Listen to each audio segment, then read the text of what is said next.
Le service addictologie de l'hôpital Paul Brousse est une référence en France. C'est ici que Pierre Palmade a commencé sa cure de désintoxication. Un quotidien réglé par ses obligations judiciaires. L'ordonnance délivrée par le juge fixe par exemple les horaires auxquels le comédien est contraint d'être présent dans sa chambre. Une prise en charge adaptée aux produits consommés et à son degré de dépendance lui a par ailleurs été imposée pour son sevrage.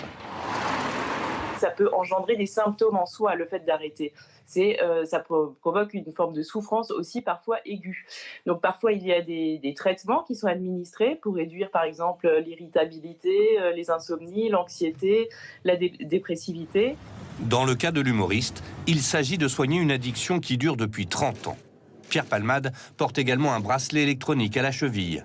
Cette mesure, considérée par la justice comme équivalent à de la détention, peut être prise pour une durée de 6 mois, renouvelable 3 fois et ne peut dépasser 2 ans.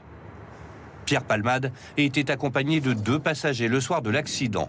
En dépit de leur fuite, ils échappent à une mise en examen pour non-assistance à personne en danger, une décision logique selon l'avocate de l'un d'eux.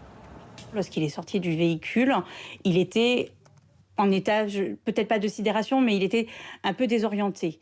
Il ne voyait pas, il voyait tout noir, il n'entendait rien, il avait des bourdonnements d'oreilles. Il n'était pas à même de prendre conscience qu'il y avait un danger, qu'il y avait des personnes à secourir. Selon nos informations, l'un des passagers a affirmé aux enquêteurs avoir proposé à l'humoriste de conduire, ce dernier ayant pris de la drogue une demi-heure avant.